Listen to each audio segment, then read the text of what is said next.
In the deepest folds of the Amazon,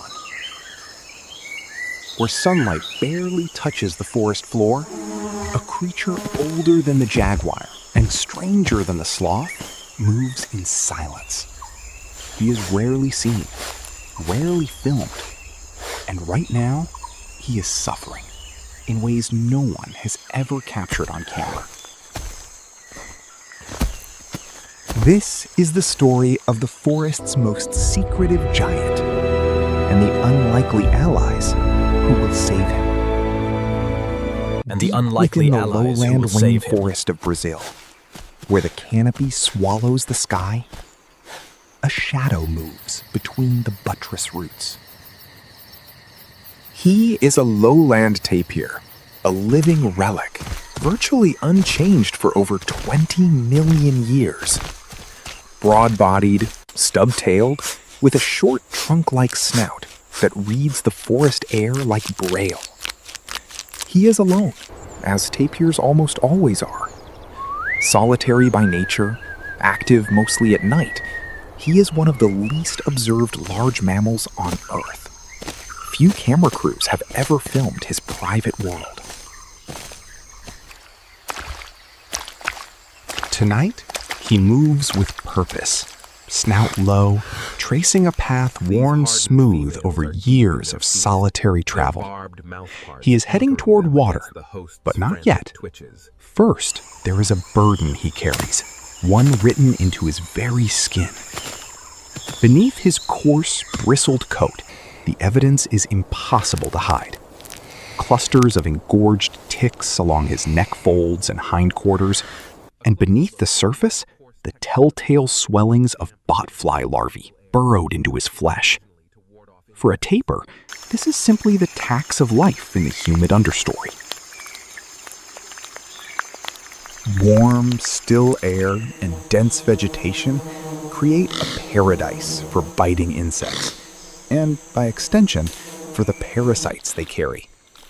He pauses at a favored rubbing tree, dragging his flank against the bark, an ancient and only partially effective ritual. The itching disrupts his feeding, his rest, his instinct to stay hidden. In the wild, discomfort is never just discomfort. It is distraction. And distraction is danger, with jaguars hunting these same trails after dark. He needs relief. And in this forest, relief has wings. At the edge of a sunlit clearing, where fallen trees have opened a gap in the endless green, the tapir emerges, a rare sight in open light. Here, a black caracara descends from the canopy, drawn by opportunity rather than habit. Unlike the oxpeckers of the African savanna, this partnership is looser, more improvisational. A caracara methodically working along the tapir's back and shoulders, plucking ticks with sharp, precise strikes of its beak. The tapir stands remarkably still, ears swiveling to track the bird's movement. Tolerating a proximity it would never allow a predator. It is a fragile trust, built on mutual benefit. The bird feeds, the tapir finds momentary relief. But the caracara cannot reach everywhere. The deepest parasites, buried in skin folds and beneath the waterline of his daily wallow, remain untouched. For that, the tapir needs the river. As dusk settles, the tapir slips into a slow-moving tributary, submerging almost entirely, only his eyes, ears, and snout breaking the surface. This is where his story becomes extraordinary. Drawn by the disturbance, small schools of characins, tetra-like fish native to these waters begin to gather. They approach cautiously at first, then converge along his flanks, picking at loosened parasites, dead skin, and algae accumulated on his hide.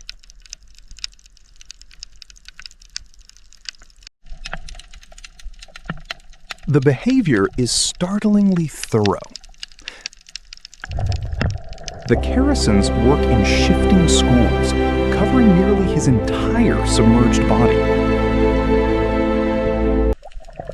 A living cleaning station few human eyes have ever witnessed.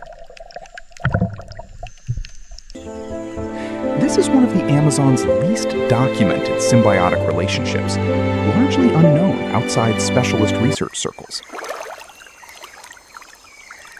The tapir's body language shifts unmistakably. His breathing slows. His usually alert eyes soften. For a solitary animal who spends his life in vigilance, this is as close to safety as the forest allows. Surrounded by dozens of small allies with no interest in harming him, only in what his skin provides. Moonlight breaks through the canopy gaps, scattering across the water's surface. As the cleaning continues, a scene of quiet, ancient cooperation, unfolding exactly as it has for millennia, unseen. By the time the tapir rises from the river, his coat is visibly cleaner, his movements looser, more confident. The parasite burden that shadowed his days has been meaningfully reduced. Not eliminated, but eased, as it always must be, again and again, in an endless natural rhythm. Offering a glimpse of the healthy skin beneath He the mud. resumes his journey through the understory, snout sweeping the leaf litter for fallen fruit. As he feeds, seeds pass through him undigested, destined to sprout far from the parent tree.